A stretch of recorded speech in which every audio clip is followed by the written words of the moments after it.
Chapter 13. They'd put up a banner.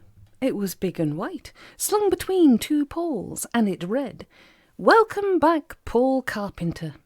There was also a brass band, an honour guard of spectral warriors in full dress uniform, and a thin, shadowy crowd, and a grey outline of a little girl who presented him with a bouquet of insubstantial flowers, while the onlookers applauded, soft as an echo, and the band played a Sousa march, and of course there was Mr. Dow, who came out from the crowd and stood there and looked at him and said, "You again?" "Yep," Paul nodded. "And are you planning on staying this time? Because I don't like to complain, but some people treat this place like a hotel." "I'm staying," Paul said firmly. "You can count on that." "Right," said Mr. Dow, and the crowd, brass band and banner vanished into dark grey swirls. "No offence, Mr. Carpenter, but I must express my relief. Your various comings and goings have caused us, let's say, a degree of administrative difficulty, made all the worse, of course, by the fact that I was not at liberty to tell you the whole truth, in case it prejudiced the outcome." Paul frowned. The whole... "Oh, you mean that stupid jewel thing?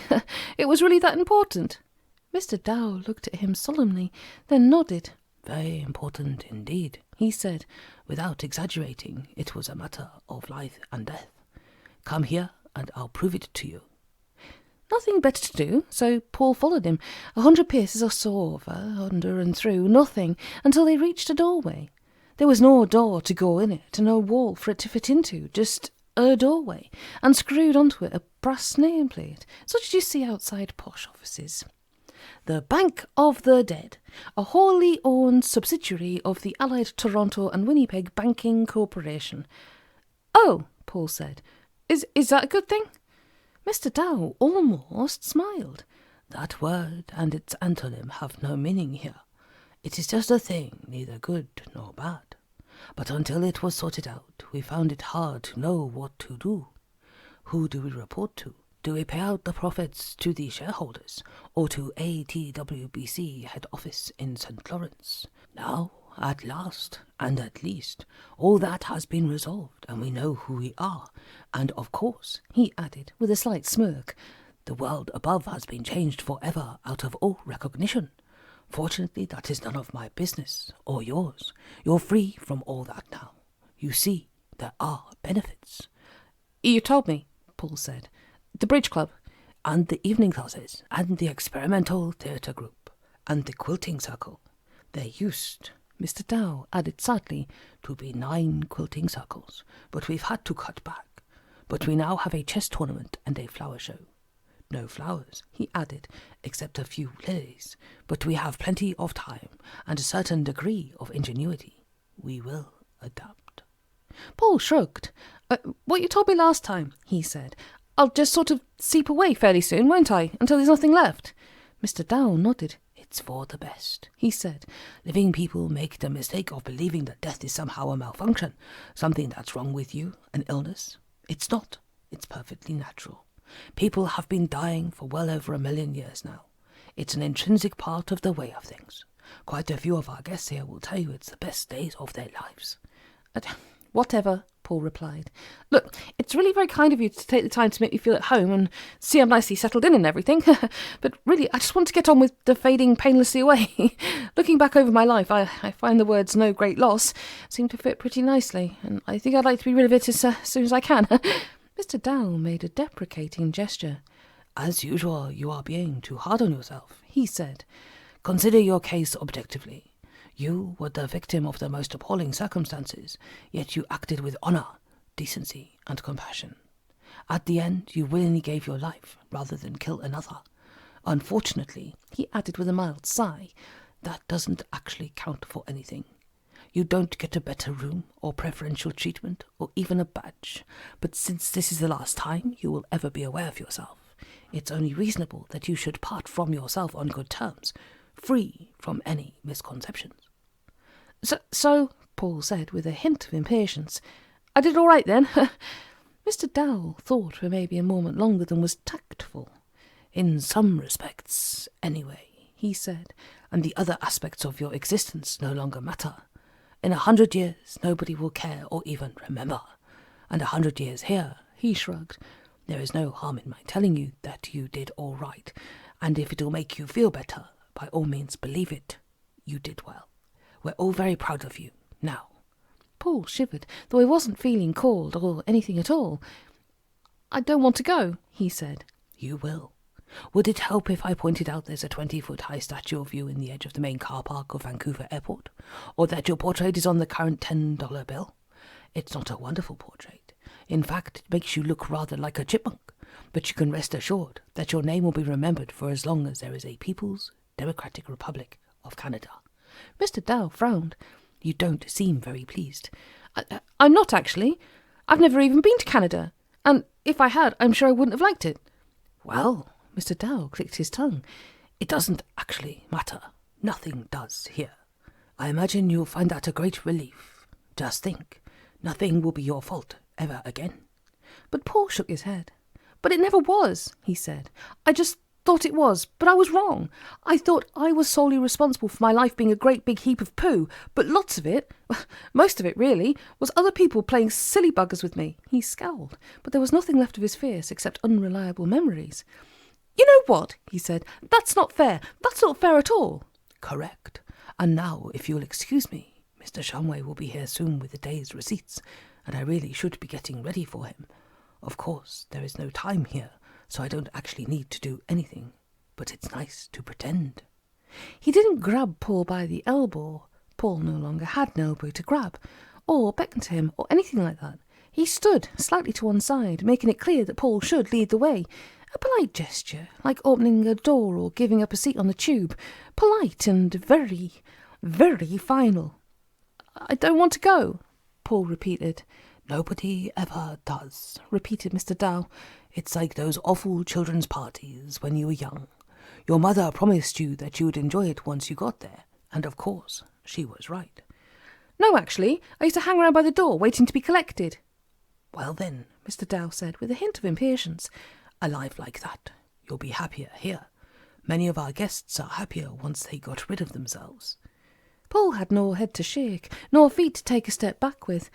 I don't want... Like it matters, Mr. Dow frowned. I'm sorry, I don't mean to be insensitive, but this was always where you were going to end up. The rest was just a matter of time. Your name went on the list as soon as you were born, like rich people putting their children down for eating. Come with me now, please. There is nothing left to say. No, wait! Where the defiance came from, Paul had no idea. At first he wondered if it was the thought of Sophie, of true love, of the normal or sort of normalish life that had always been just out of reach, like a hand stretching down from the air to pull him up off the cliff edge, but never quite reaching. But it wasn't that, because a normal life is just a life, and Mr. Dow had convinced him that it didn't really count for much in the long run. That realisation made him falter. He could feel the emptiness pulling at him, like a big boisterous dog tugging on its lead. He felt it, but somewhere deep inside him, a little voice said, No, why should I? Mr. Carpenter. Why should I? It wasn't my fault. Carpenter. Mr. Dow flickered for a moment and became his Hook, stern and inevitable as divine justice, standing over Paul with that look on her face. It was you. Now, unless you own up before I count to 10, I'm going to have to keep the whole class in after school. And that's what's happening to me, Paul thought. Maybe I'm being kept in after life as a punishment. Maybe it's because there's something I've still got to do, only I'm buggered if I know what it is. No. But Paul shook his head, and he realised with a faint jolt of hope that he once again had a faint vestige of a head to shake. I can't, he said. Sorry, no, really, I've got something I need to do, up there. I'll be back just as soon as it's done, I promise. No. Mr. Dow was back, and his usually grey face was contorted with some strong emotion that Paul couldn't quite identify. Maybe because it seemed so out of place there. I really am terribly sorry, he said, but there it is. No choice, no second chance, no alternatives, no deal. You have to come with me. That's all there is to it. I really don't want to call security, but I will if I must. You must see that. The rules apply. There is nothing anyone can do. I'm not going, Mr. Carpenter. Still that unplaceable something in his eyes. I shall count to 3. Please don't make this any more distressing than it has to be. I don't enjoy this, you know. Fine, Paul said. 1, 2, 3. He paused. Your go. Nothing happened. It was almost as though Mr. Dow was having to work hard just to stay there, as though something was tugging at him now. Paul, on the other hand, felt strangely exhilarated, breathless, well, obviously, but strong in a way he'd never been before.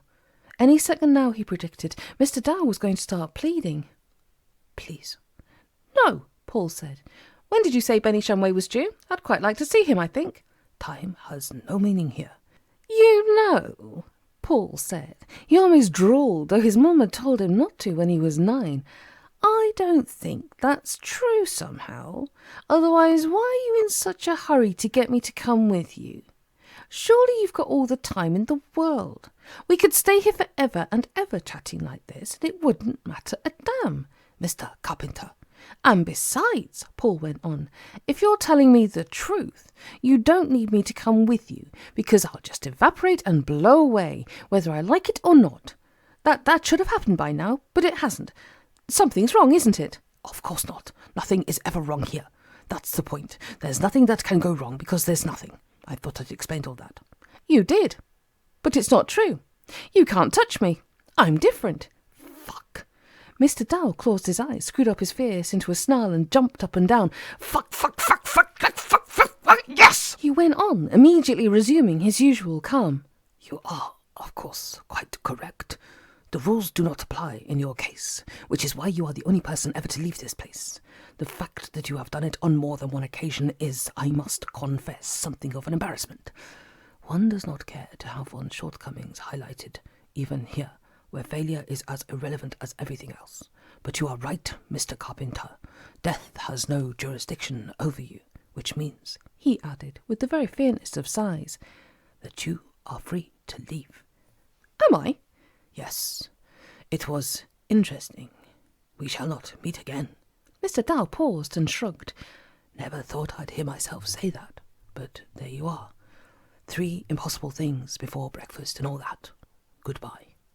Mr. Dow started to walk away into the shadows, but Paul yelled, Stop! Mr. Dow paused and then walked backwards as though he were being rewound, until he was exactly where he'd been a moment ago. Well? For crying out loud, Paul shouted. You can't just tell me I'm different, and death's got no jurisdiction, and all that stuff, and then walk away! Mr. Dow smiled, and Paul saw just a trace of salvage satisfaction. Actually, he said, and vanished. Paul looked around. There was still nothing. In fact, if at all possible, there was even more nothing there had been a moment ago. Just by being there, Mr. Dow had defined a tiny area. Where he'd stood there had been at least a suggestion of something for him to stand on, and just enough light to see him by. Now he was gone, and there was nothing at all. Nothing, that was, except Paul Carpenter. Maybe, he thought, this is the sting in the tail. Maybe I really did die and go to hell, and this is how hell is for incurably self-centered people. A universe where nothing exists except me, in which case it probably serves me right. But nothing. Exactly, the whole point. Paul thought about that for just over 4 seconds. Then he dropped to his knees and started yelling, Help! He yelled for quite some time, except he could picture Mr. Dow in his mind, grinning insufferably. Time had no meaning here. There was no time, no space. There was just Paul. A whole universe full of him.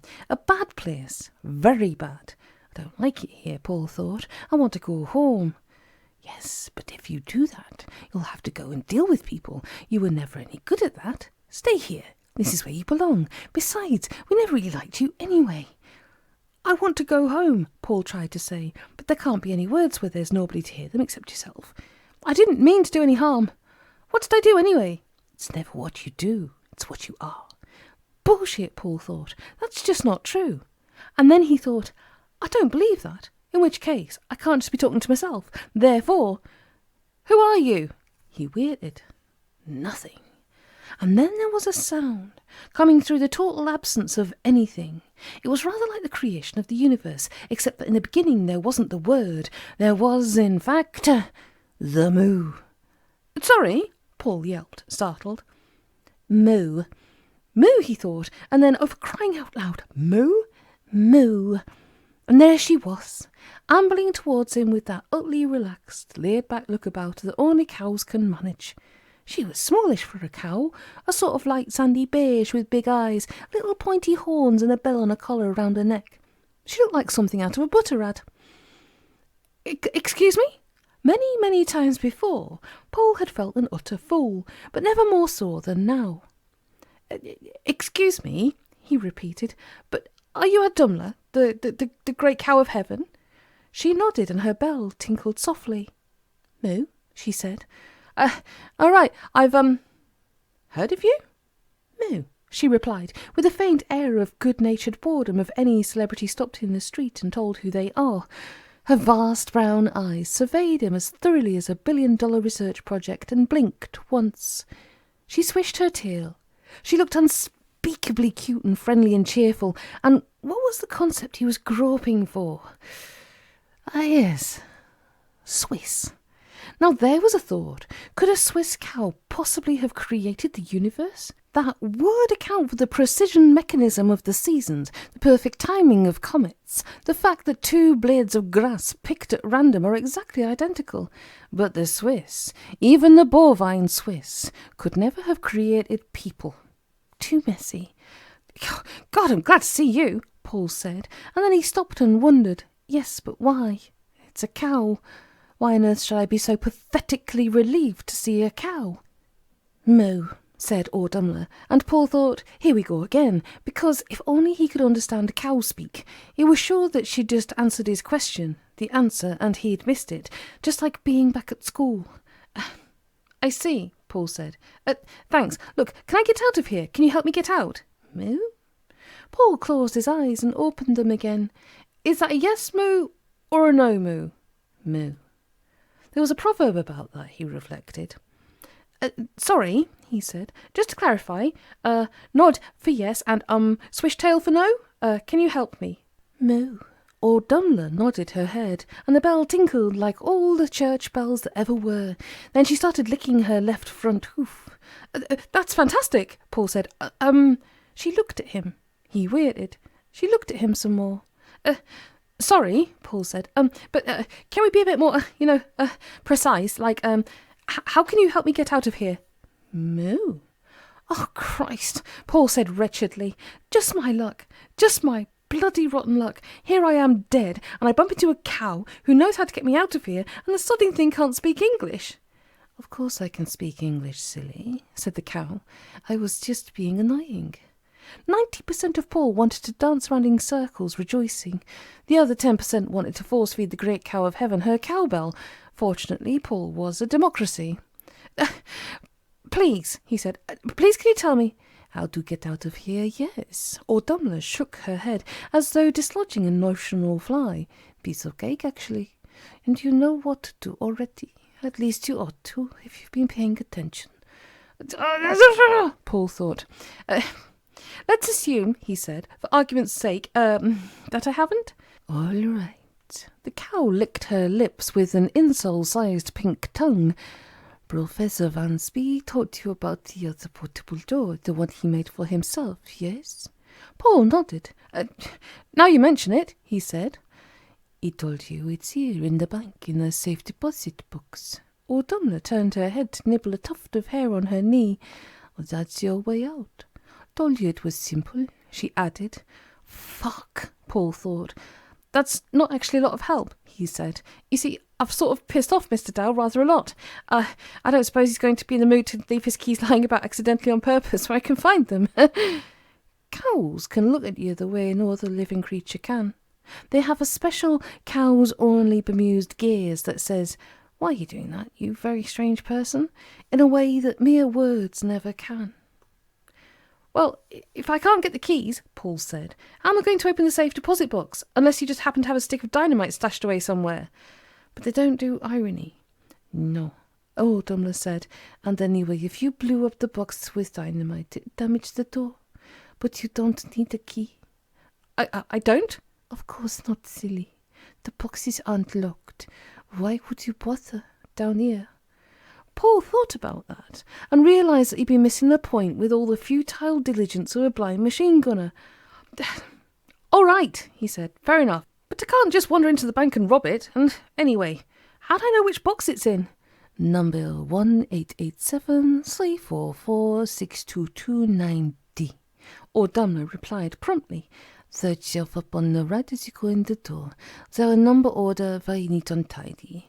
And Mr. Dahl won't catch you. He's busy with your friend Mr. Shumway, doing the paying in and the petty cash. She lowered her voice just a little. Entirely between you and me. But Mr. Dahl's been fiddling the books, embezzling from your firm. Get away, Paul replied. Really? The cow nodded. For the past 6 years. Has he embezzled a lot? Oh, yes. O'Donnell flicked her ears and chewed for a moment. Paul realised that for lack of fingers she was counting on her teeth. £6.47. I believe he plans to use the money to buy up newspapers, radio stations and TV companies, like that nice Mr. Murdoch, eventually, she added. But don't tell on him, will you? I wouldn't dream of it, Paul replied. He hesitated. Well, I'd better go then, before Mr. Dahl comes back. Yes. Paul turned to go, but found he couldn't. Something was pinning him down like a great weight. He said, excuse me, but you wouldn't happen to know what it is about me that means death has no jurisdiction over me? Oh, yes. Pause. Silence. Can you tell me what it is? No. Fine. Paul waited and then went on. Why not? It's better that you don't know. Trust me. Well, put like that. One last thing, Paul said. Are you really the great cow of heaven? O'Donnell looked at him, great big round cow eyes. Moo, she said. Mind how you go. Then without a crack or a hum or a blur or any visible or audible accompaniment, because apart from the bewildering storylines and the cheesy sets, real life isn't a bit like Star Trek, she vanished. And there was nothing to show that she'd ever been there apart from a small, slightly steaming brown pile. Moo, Paul said. Brilliant. He had, of course, forgotten to ask her how to get to the bank from there, wherever there was. But that was just sloppy thinking, of course. He walked in a straight line, and 10 yards or so from the cow-pat he came to the bank's main gate. There was nobody to be seen in any direction. Of course not. Mr. Dow was talking to Benny and the rest of them, the hundreds of thousands of billions of dead people, probably away somewhere playing bridge or practising German irregular verbs or learning how to weave baskets. Moo, he thought, as he barged his way through a revolving door that hadn't been there the last time. And why on earth would the great cow of heaven approve of Rupert Murdoch? He shrugged. Somehow, involuntarily, more by luck than judgment, it solved a fair few of the fundamental mysteries of the universe lately. It didn't do to push one's luck. Today the bank had only one room, and fortuitously that room happened to be the safe deposit vault. Paul had no trouble at all finding the box, and of course it wasn't locked. Inside there were just two objects, a roll of thin plastic sheeting, spitting image of the one he'd owned for a little while, and a half-empty tin of Bird's custard powder. As simple as that, but maybe everything's simple when you've got the great cow of heaven on your side. Fine. All he had to do now was find a wall, spread the door across it, and step through. No wall. It came as something of a surprise at first, but when Paul stopped to think about it, why should there be a wall? Not needed here, after all. He retraced his steps, and there, sure enough, was a revolving door he'd come in by, but it was freestanding. No wall. Bugger. I could have told you, Mr. Dow whispered urbanely in his ear. Never trust a ruminant. Anything with that many stomachs is bound to have its own agenda. Go away, Paul said. There is no call for hostility, Mr. Dow replied. I am trying to be sensitive. You are having problems coming to terms with the situation. That is, of course, perfectly understandable. In such cases, we find it's best to allow the subject a moment of hope, usually triggered by the manifestation of some apparently supernatural agency or object of faith. We noted that you seemed to believe in the existence of divine dairy cattle, and accordingly framed the illusion in the form that you would be most likely to accept. You believed. You did as you were told, came here, took the door, only to find there is no wall to place it against, as is only to be expected here in the middle of nothing. I trust you have learned the lesson. All hope is illusory. It has no place here. We try to exclude all harmful and misleading influences for the good of the community. Hope isn't a good thing, Mr. Carpenter. Hope is a parasite. It dupes people into soldiering on, forcing themselves to keep going through pain. trauma and misery, until finally they can go no further and end here, where all things end. Ignore hope and you get here quicker, with less distress and anguish. Now you know the truth about hope, having experienced its bad effects for yourself. Now, perhaps, you will come quietly. It was as though there was a fishhook lodged in every part of Paul's body, each one tugging at him, drawing him away. Really, said every instinct, there isn't any point. You're just being embarrassing. Stop making trouble for everybody. Go in peace. Last time, Paul said, and his voice seemed to come from somewhere else. Last time, there was a wall. There was a wall, and I got away. That was because it wasn't your time, Mr. Dow explained patiently. Now it is right and proper that you should be here, and so there is no wall. Give me the portable door. You shouldn't really have taken it, and I have responsibilities. Give it to me and let me end all this for you, please. There was a wall, Paul whispered. There is a wall. Get the fuck out of my way and I'll go and find it. Indeed. Mr. Dow was smiling. His face was so calm, it was beautiful.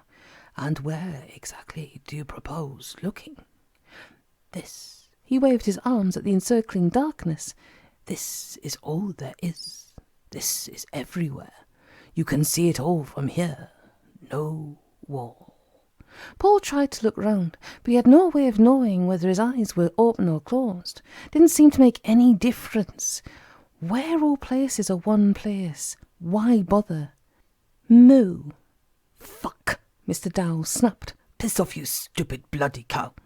Go and chew something. Moo, replied the great cow of heaven, and Paul wasn't sure if that was a reply, an explanation, a rebuttal, an insult, an act of forgiveness, or all of these things simultaneously. What he did know was that it was also an invitation. He sprang forward, fumbling to unroll the plastic sheet, and slapped it against the cow's broad flanks. It stuck, and he trembled as he smoothed out the folds and wrinkles like a passionate paper hanger. This is your last chance, Carpenter. Mr. Dow was yelling. If you leave this time, that's it. Don't ever try and come back. Do you hear me? If you leave, it's for keeps. You can never come here again. Think about that, will you? Think about it. There was a door handle, solid as solid could be. I've thought, Paul said. Cheerio. He squeezed the handle as though he was trying to strangle it and turned it half a turn to the left. The door opened. Home, Paul said aloud, and stepped through. There was a door in his kitchen wall, one that hadn't been there before. Paul stepped through it, fell forward and landed painfully. Bloody hell, he mumbled, and looked back over his shoulder. Apparently, God only knew how, he'd just walked out of his fridge. The fridge light wasn't on. It was dark inside. He scrambled up, sharp tweak in the ankle, and peered inside. Oh, he thought. No milk in this fridge, no mouldy cheese, furry tomatoes, time-expired pots of yoghurt. Instead, through where the back of the fridge should have been, he could see an endless absence of anything at all, except for the distant, tiny figure of an elderly Chinese gentleman in a silk robe, shaking his fist at him and yelling something he was too far away to catch. Quickly he slammed the door shut, counted to 10 slowly, and opened it again. The milk was off, and the cucumber he bought on a vague whim several weeks ago hadn't made it, but there was a light. No darkness, no absence. Paul shut his eyes and sank to his knees, as the fridge door swung slowly shut. There was a gentle pop as the seals met. I did it, he said aloud. I escaped. No reply, not even a faint lowing of distant cattle. Once again, Paul was alone. The difference this time was... The difference was he didn't have to be.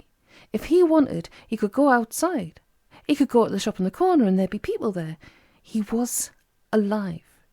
He thought about that. Good, he said. He stayed there, on the floor, on his knees for quite some time. How long he wasn't sure, because he wasn't quite used to time having any meaning. A bit like jet lag, only much, much more so. He wasn't entirely sure where he was, of course, which universe he was in, whether things outside were what he'd think of as a normal, or whether he was living in a world where Canada had a monopoly of the international banking sector and more medieval cathedrals than the whole of Europe put together. Like he decided, it mattered. He had nothing against Canada. Live and let live. That was his motto, especially the live part. I'm alive, Paul told himself. I was dead, and now I'm alive again. Thank God, or thank cow. Whatever. "What I'd like now," he said, still aloud, because it was so wonderful to be able to make a noise that existed outside his own head, "is a nice cup of tea and a sandwich." He paused and thought about that. Not a drop of drinkable milk in the place, of course. Ditto edible bread, butter and ham. All such things would have to come from outside this room, and maybe he was just being silly and overcautious, but he wasn't quite sure he was ready to go opening any more doors quite yet, for fear of what he might find on the other side. Every door opened was a risk after all. "But I'll settle," he decided, "for baked beans and tinned peaches." He knew that he had some of them, because he'd seen them in the lower kitchen cupboard a few days ago. He pulled out the cutlery drawer, found the tin opener, then opened the cupboard door. It was dark inside, and there were no peaches, no baked beans either, nor anything, just nothing. Very quickly indeed, Paul slammed the door shut and leaned his full weight against it. Not good, very bad in fact. Obviously it was better being here in his kitchen than back there with Mr. Dow and absolutely nothing else, but he couldn't very well stay here forever and ever. There was also the singularly disturbing question of where here was. Paul had a nasty feeling that Custard might enter into it somewhere. Then he realised how very, very tired he was. Of course, sleep and food and stuff were the only significant factors if he were alive, and arguably he hadn't been not for quite some time. He'd been dead, and before that he'd been in Custard space, and before that he couldn't actually remember that far back with any degree of precision. He had vague recollections of sword fights and Vansby's crystals and goblins that appeared out of thin air and a lot of other stuff like that, but none of it seemed to want to stick, as though the inside walls of his mind were coated with Teflon.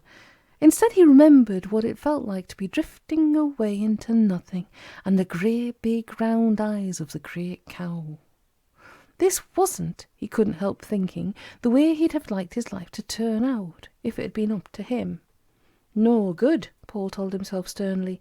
Might as well still be there. In fact, it'd probably be better. Bridge club and fire arranging classes and first steps in conversational Spanish. But it's all very well being brave and grimly determined and never saying die. The plain fact was that he had every reason to believe that he was marooned here, a desert island with walls and doors instead of sea. Hopeless. Whereupon the phone rang. It took him a moment, one full beep-beep and then a single beep, to realise what the sound actually meant. Then he dived at the phone like a hungry seal and knocked it off the table onto the floor. "Hello?" "Hello," said the voice at the other end. "Is Janet there, please?" Janet? Sorry?" "I said, is Janet there, please?" Paul closed his eyes. One theory of creation has it that God only made the human race so that he could have a straight man. "Sorry," he said, I think you've got the wrong number." The voice apologised and rang off. Paul tried to move, but he couldn't, so he stayed where he was, on his knees with the phone pressed to his ear. Bugger, he thought. Bloody stupid. At the very least, I could have pretended to be Janet. It'd have been better than nothing. Of course, he tried putting the phone back and picking it up again, tapping the little plastic spur thing. Presumably it got a name, an arcane technical term used every day of the week by telephone engineers, hoping for a dialing tone. Zip. Nothing. That old thing again. Eventually he gave up, dropped the phone back onto its cradle, and sank into a heap of arms and knees, like a pile of discarded laundry from which he'd carelessly forgotten to remove himself. His eyes closed, because there wasn't really any reason why they should bother staying open. Days and nights of frantic activity, fear, disorientation and other fun stuff caught up with him like the ground catching up with someone who's fallen a long way. And, since Paul had nothing much to gain from staying awake, he fell asleep. He was dead. Apparently Mr. Dow had just been kidding, or he'd changed his mind, because he was quite definitely dead, and they were carrying him in his coffin, and in the distance he could hear the mournful tolling of bells. Ring, ring, beep, beep, beep, beep. Paul sat up and snapped his eyes open. The phone again. He threw himself at it like a prop forward and stuck the receiver to his ear. "Paul?" Yes. He paused. "Sorry, who is this?" "Paul, are you all right?"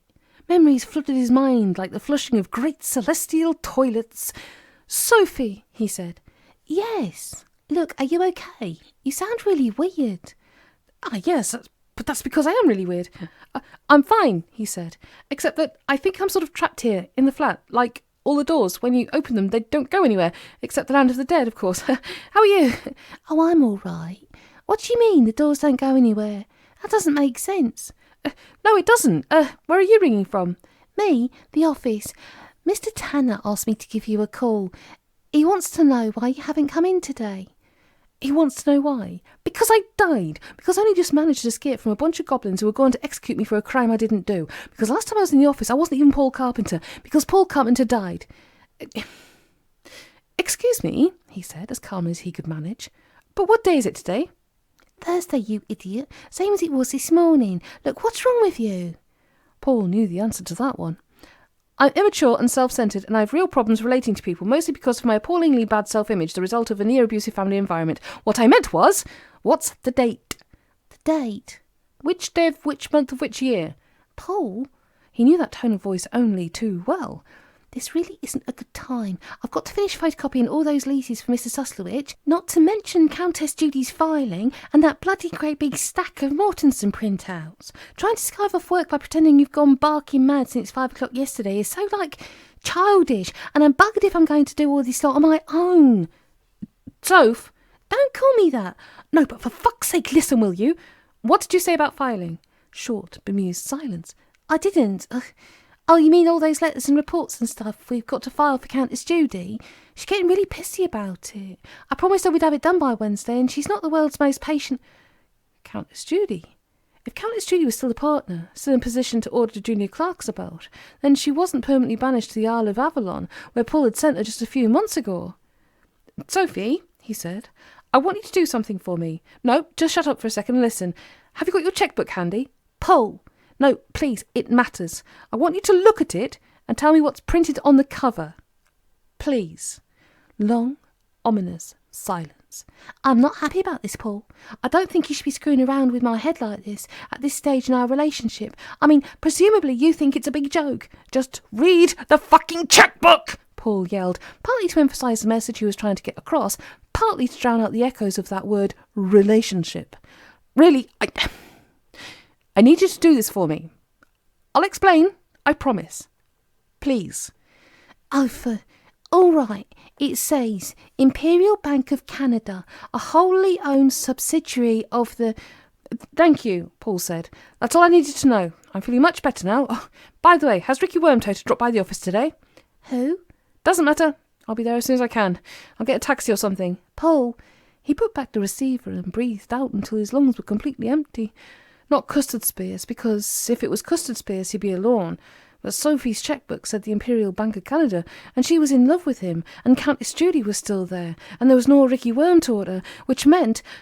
Paul took a moment to marshal the evidence, examine the implications, because in this version, King Hring had beaten King Hro, or was it the other way around? Like he cared. The Vikings had settled permanently in Canada and founded banks, and the world was slightly different. Ricky Wormtoe had died 1,300 years ago. Countess Judy obviously hadn't made her bid for world domination yet. He was still a junior clerk, so no Mr. Leertides, no need for Mr. Leertides, whose sole purpose in existence had been to put right Theo Van Spee's offence against time and space. And Sophie, he and Sophie hadn't split up yet. Let's have that one more time, please. He and Sophie hadn't split up because Countess Judy hadn't hijacked Sophie's mind and wiped out her love for him, and now, because he knew the other version, he could make sure that it never happened. All right, so the world had changed, and presumably the Gnomes lived in Montreal instead of Zurich, and lots of big stuff wasn't the way it should be, or the way it used to be, more like because who was to say this version wasn't every bit as good as the other one? Or maybe even better? Actually, it was much, much, much better as far as he was concerned, and fuck the big stuff. This version was right. It had to be, surely, because what Countess Judy had done to Sophie was wrong, about as wrong as it was possible to get. So if changing the world had changed that, surely it had to be better, an improvement, and true. Paul hadn't met a lot of Canadians, but the few he'd come across, or to be precise, the one Canadian he'd met briefly at a party 2 years ago, had been perfectly pleasant and nice. Bit boring, maybe, not the sharpest knife in the drawer, but very polite and well-mannered. Definitely the sort of person you'd want running the world, particularly if he meant he could have Sophie back. Just like the love filter? No, not even a teeny tiny bit like that. Paul slumped on the floor, his forehead pressed to the kitchen tiles. There was, after all, the fact of Mr. Lairtide's. He'd said, hadn't he, that he was some kind of supernatural umpire or referee who'd been sent here to fix the terrible fuck-up caused by Theo Van Spee's synthetic dimension and the postponing of that stupid fucking duel on the island all those hundreds of years ago.